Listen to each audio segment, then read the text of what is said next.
Welcome to the Better Business Podcast. I'm your host, Austin Zelan.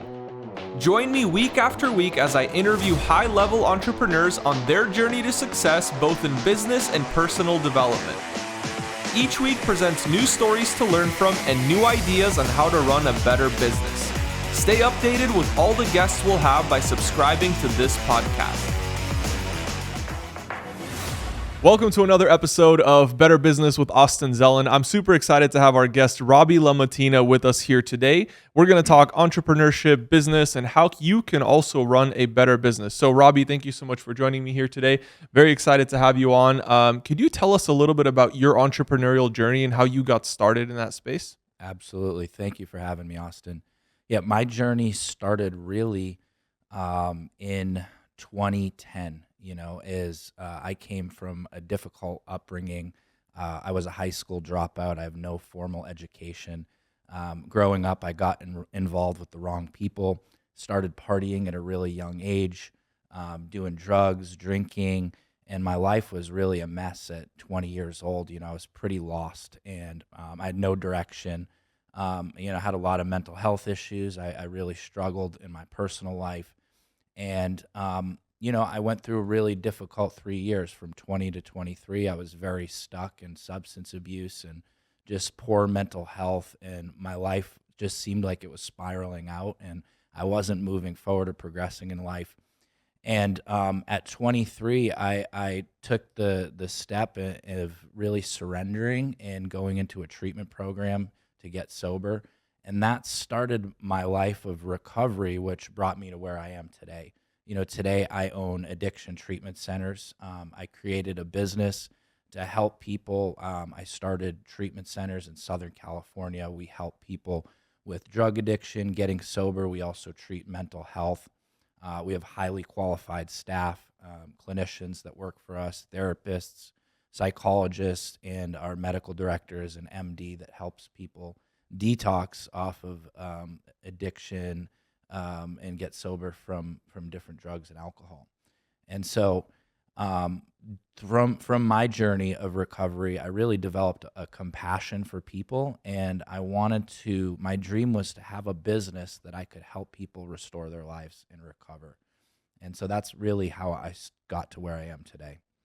Awesome. That's really cool. So you basically took something that was such a big problem for you, such a pain in your life, and you turned it into something purposeful. And now you're helping other people with it. I think that's a beautiful story.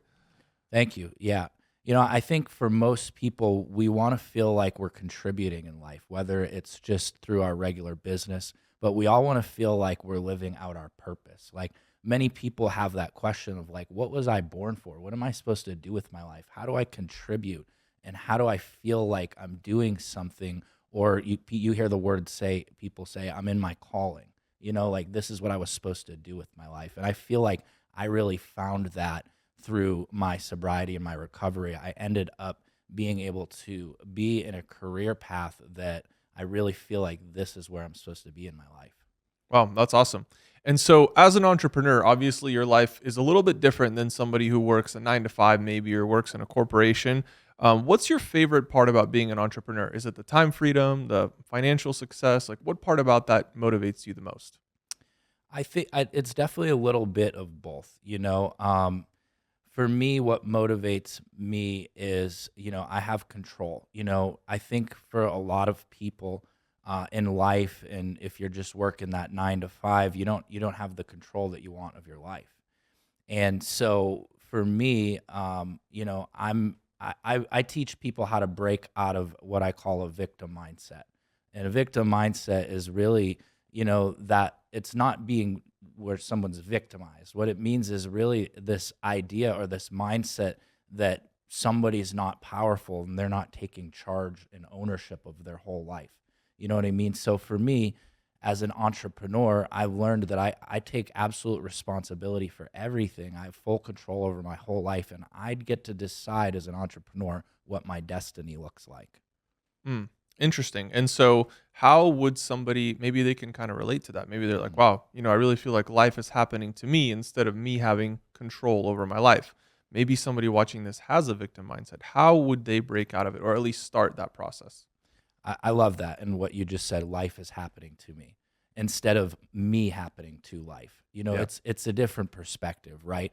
So like I think number one, people have to become aware, right? They have to have an awareness of the narratives that they create in their mind, these stories, right? Where the victim mindset is one where people create a narrative where they don't have to be powerful. They always have an excuse not to be successful. So I think to be a successful entrepreneur, you really have to have a strong mindset. You really have to have emotional awareness, emotional intelligence. You have to be aware of the conversation and the narrative that's going on in your mind at all times. Okay, so once you're aware of that narrative, are there some steps that you can take to start changing that? Yeah, 100%. I think, you know, I believe in writing things down, right? Like, you have to see the story that you created in your mind, and you have to align it with truth. We all need to have a plan in life, right? So for me, I like to set goals. You know what I mean? And to break out of those unhealthy mindsets and really get on track, I think you have to know what you're aiming towards first, right? You have to have a plan. You have to have goals. You have to map out your future. And you have to constantly align with truth so that you can move forward towards your goals and not have your mindset or because like if most people are like me, we can be our own worst enemy at times. We can actually get in the way, you know what I mean, of our own success, whether it's just through procrastination, lack of motivation, unhealthy mindsets, or lack of knowledge, right? And so we have to teach ourselves and train ourselves. And I think we have to be organized, you know what I mean, in our thoughts and our mindsets. Yeah, definitely. So we write things down and we're organized in the way we think about our life, our business, our entrepreneurship. And so, what are some places that you would recommend people can go learn more about stuff like this? Maybe YouTube or books, or what have you found to be the best source of information to educate themselves more on mental health? Yeah, absolutely. Number one, I am a strong, I encourage everyone, if you've never done it, get a life coach, right? Get a life coach and get a therapist if you need therapy. Not everybody needs therapy, but I think that, for if you want to operate at a high level, you need to be processing with people outside of your kind of circle that aren't influenced by your life. They're not directly connected to you. They can help you see life in a certain way and speak into your life that they're not influenced by other, you or your family or anything like that. So number one, I think, having coaching, whether it's life coaching or even therapy, that's going to help. And then number two, there's definitely a lot of good books on mental health and, motivation and healthy mindsets out there.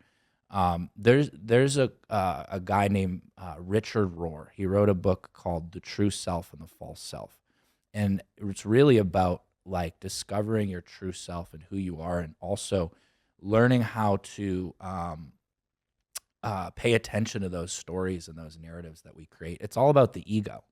The ego is that mindset, that part of us that we think the world just revolves around us. That's really the victim mindset, it's the ego. And so, there's so many good materials on this stuff, but that's a good place to look right there. Interesting. Cool. Now, as an entrepreneur, how important would you say your mindset is to running your whole business? Is it like a make or break type of deal? Or if you don't have the right mindset, maybe you can start in business and then eventually improve it? Or what would you say is the importance of it?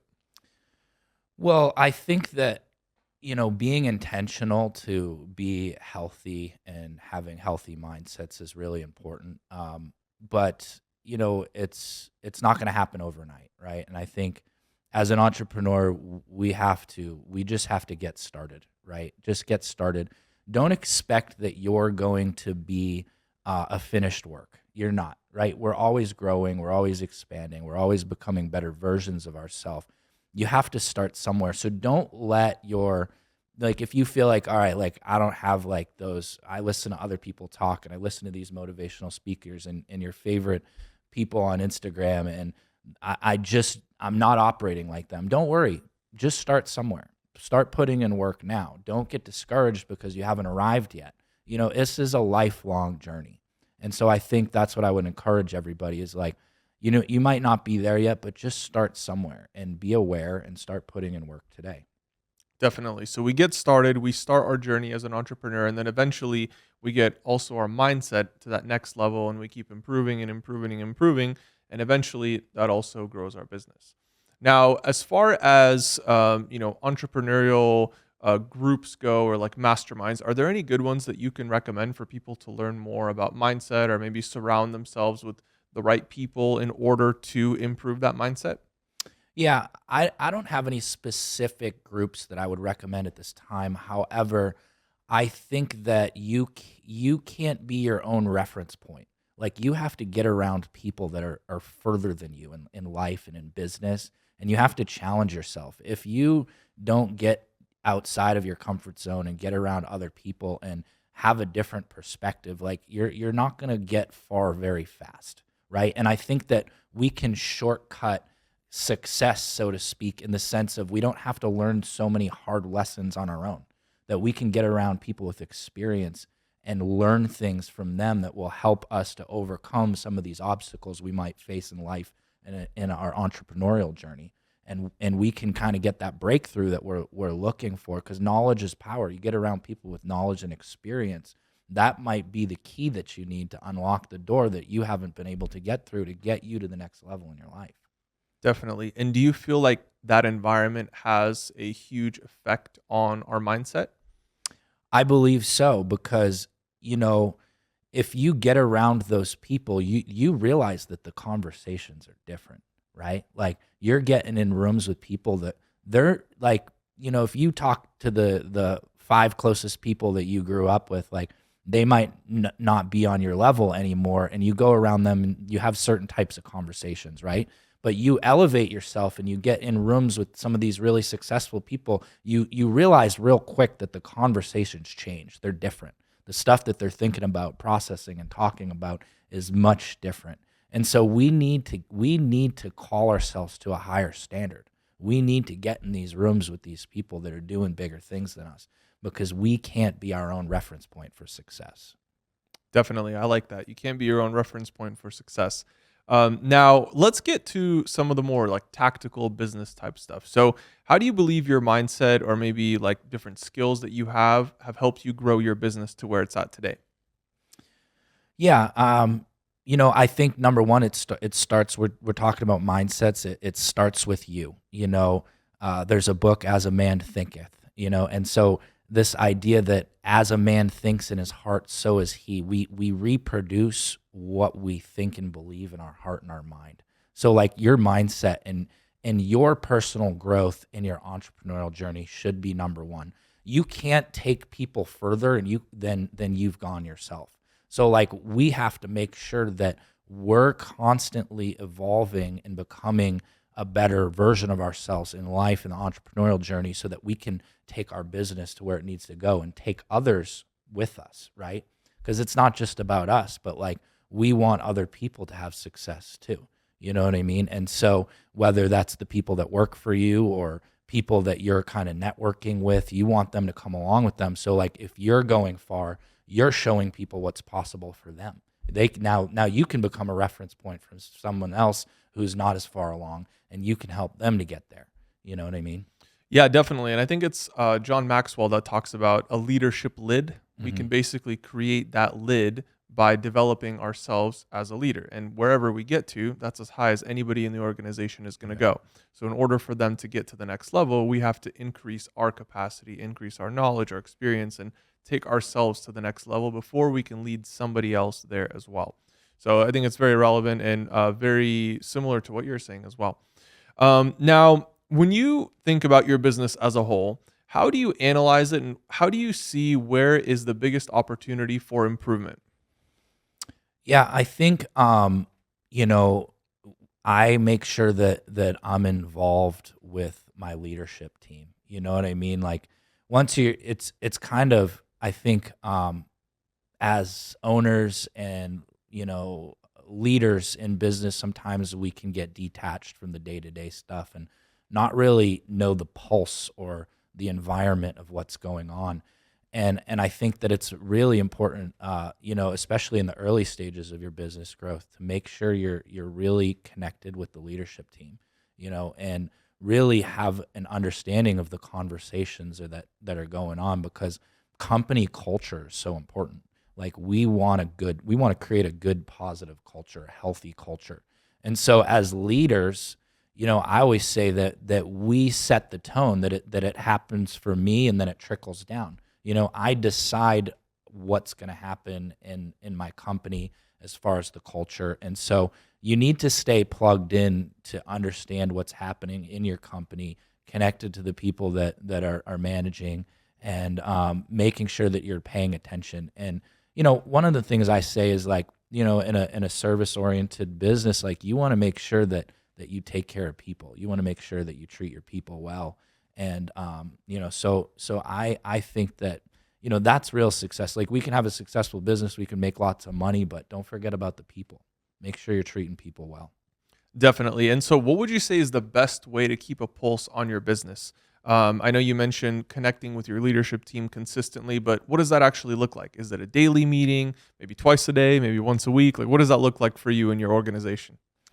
Well, I think being organized and making sure that, you can't talk to everybody, right? So, like, you can't take 1,000 phone calls. That's not the best use of your time. But you need to have, things organized in a way where you have those key people. They're, dealing with what they're supposed to be dealing with, and then they connect with you. And you need KPIs. You need to be able to measure stuff, right? Like, so that's really important. And I think for me, in the last year, I'm very new in business. In the last 4 years as a business owner, and I don't have any formal education. I'm learning a lot as I go. And so in the last year, I really started measuring things and setting up systems to help me get a pulse on my business and what's working and what's not, and making adjustments from there. Yeah. And what would you say has been the biggest contributor to your hiring strategy? Is it hiring people that have the same culture as you, or that are maybe very successful, like hyper successful in one thing, like ads or marketing or sales? Or has it been just like wherever the need arises? Hiring is very hard. That's, it really is. Hiring is very difficult. I think if you're new in business and you don't have a manager that has experience with hiring, you're going to have to learn that as you go. And it's really a skill. You know what I mean? So I think you do your best. You definitely look for qualified people. You definitely look for people that align with your values and your company culture that you're trying to establish. And you have to test stuff out. You know what I mean? So I think that's the only way. Sometimes people interview very well, but then once they start working, it's a whole different story. You're like, what happened to that person I just interviewed? You know what I mean? Yeah, Like, yeah, yeah. where are you now? That's not who you are. It's interesting. So you got to navigate some of that stuff, some of that difficult stuff. It can be frustrating, trial by error at times. Yeah, and I've heard it said that, if somebody interviews super well, they're only good at it because they've interviewed so many times. They've had so many first interviews Yeah. that now they're just really good at them, Yeah. So yeah, anyways, that's one part of it. But have you found any like personality assessments or anything that can help you get a little bit more insight on that person before you hire them? Not per se. I think that I'm at this stage. I'm not doing the interviewing. I have a hiring manager, HR manager. But early on, I think just I've worked with people for so many years, and I do go with kind of my feeling on people. You know what I mean? And and that's the best that I could do at the time. And now we have better systems in hiring.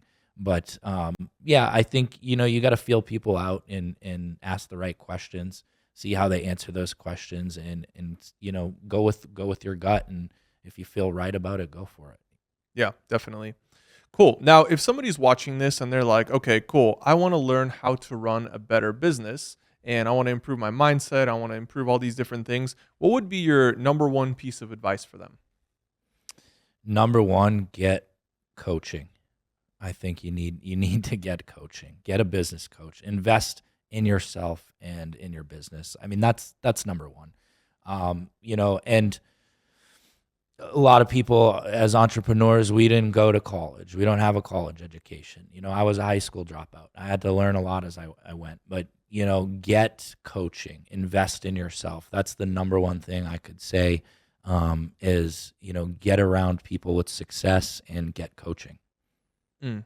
Okay, yeah, and I think that's really good. And so coaching, I think, is one aspect of the business, but then you have your business up and running and your coach is helping you and all these different things. A lot of times that's very like strategic type stuff. hmm Now, when it comes to more like tactical implementation or like, we need to do specifically this, this, and this, I've found a ton of value in consulting firms. mm Have you ever used consulting firms for your company and would you recommend that for somebody else?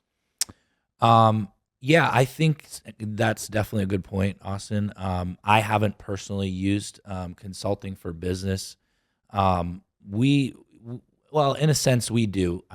We have different companies that do certain things for us, Hmm. but I would definitely recommend it. Like if you're at a certain place in your business, you can definitely hire a consulting firm to help you get to the next level, and somebody who's strategic in your area and help you kind of look at your whole business and strategize with you. I would recommend that. Yeah. Now you're in a pretty unique niche industry. What would you say has been the most successful lead generation strategy for you? For us, it's definitely paid ads. Number one, it's Google paid ads, paid advertising. That generates the leads that we need. It's marketing in general is difficult, right? So, um, I highly recommend most industries using Google advertising. Okay. And so you just run like static photos or images, or are you running video ads? What has been the most successful for you? Yeah, so we have like click funnels, like landing pages. So we'll run an ad for a search term, and it might be like drug rehab near me or alcohol detox near me, and then our ad will show up. We'll have different landing pages for those ads that kind of show our treatment centers and get people to call. Yeah. How important has social media been in your company's growth? What's interesting is social media. This is probably, I don't hear people say that social media doesn't really work well for my type of business. Hmm. Yeah, strangely enough, when people are searching for treatment, they usually just go right to Google and Google search. So the SEO is very important. Search engine optimization, making sure that you are writing a lot of blogs and have a lot of content on your website.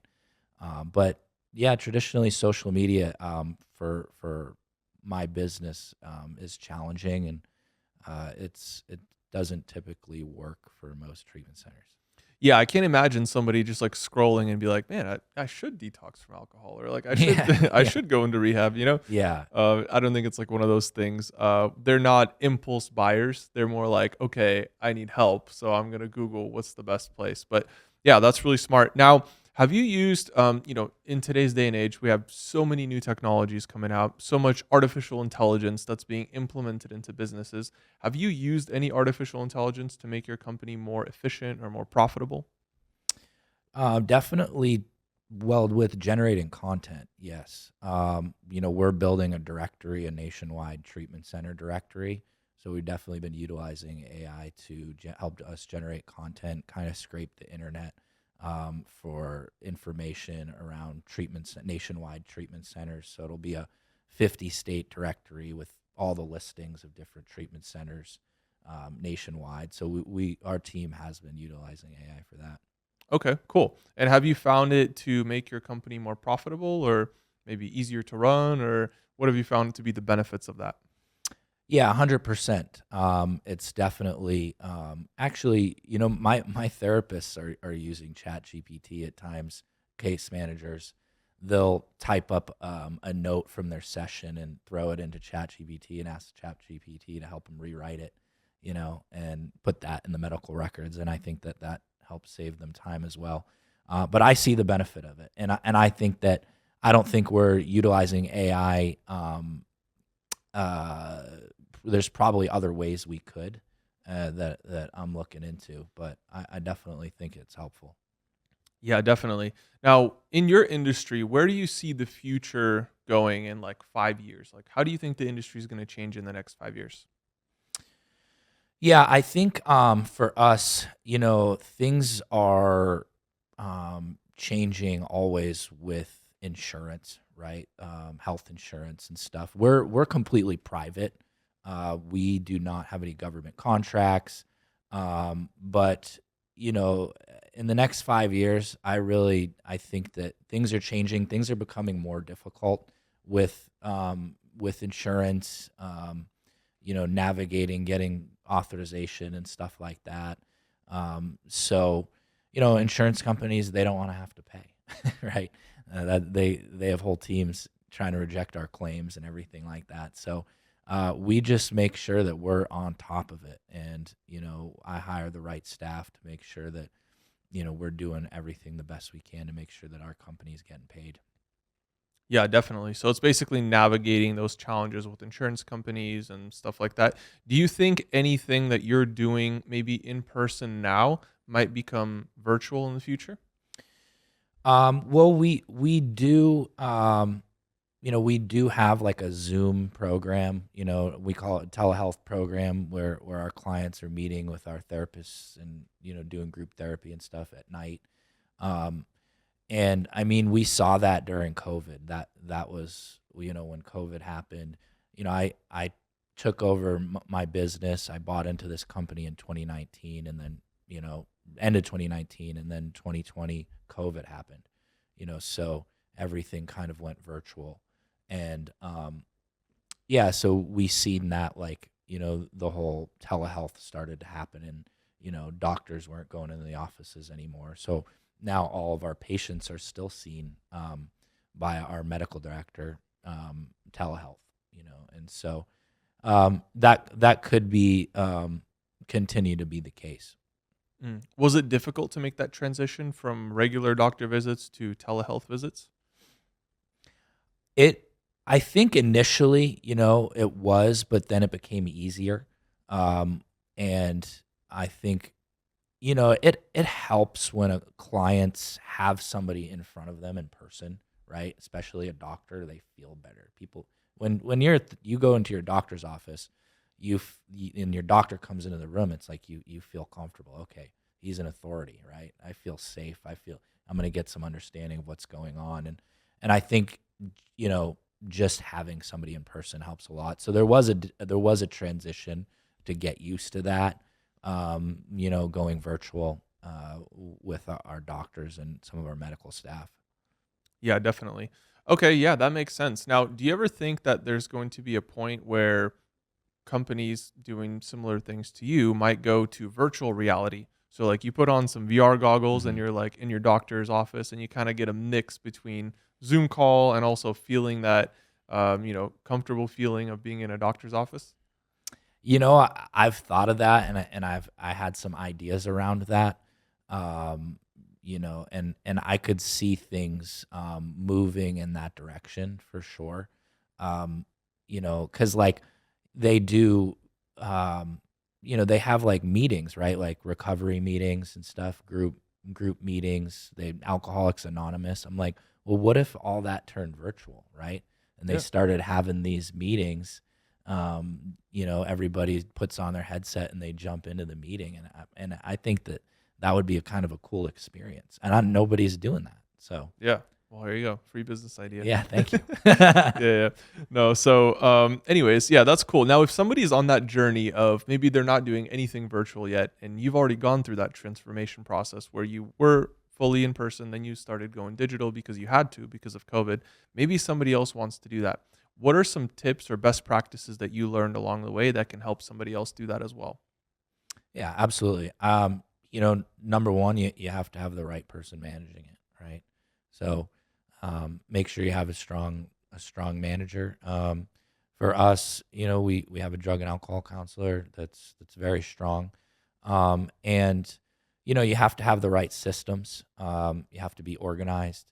As far as compliance, you have to have the right EMR, electronic medical record system, to manage your clients and your groups and your group notes.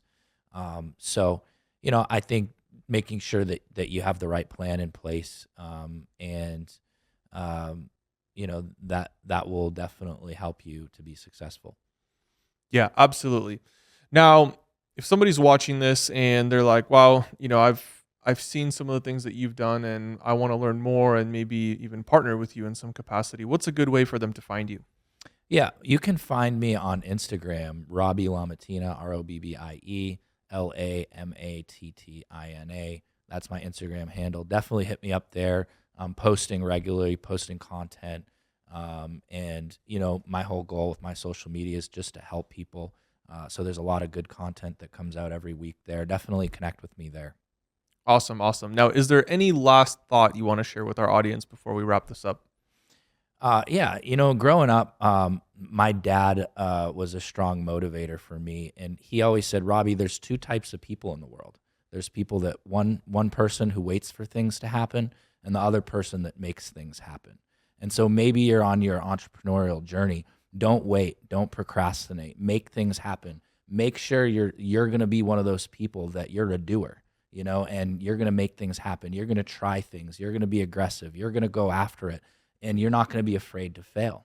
That no matter what happens, you're going to pick yourself up and you're going to continue to move forward in your life and in your entrepreneurial journey. Just go for it. And I always say, what's the worst that can happen? The worst that can happen for me is I fail, and then what? I evaluate, I learn from my mistakes, I pick myself up, I move forward, and I try something again. So Awesome. Yeah, that's a great word of advice. So, guys, we've had this interview here with Robbie, and I think the key takeaways are: make sure you take that first step, right? You take action, you start that thing, that business, that project, whatever it is, and get into motion. And then the next thing is improve your mindset so that you can keep raising that leadership lid and continue improving your own personal mindset and mental health, and also take your team along with you. So thank you so much for joining us today. Guys, this is Better Business with Austin Zelan, and I'll see you all on the next episode.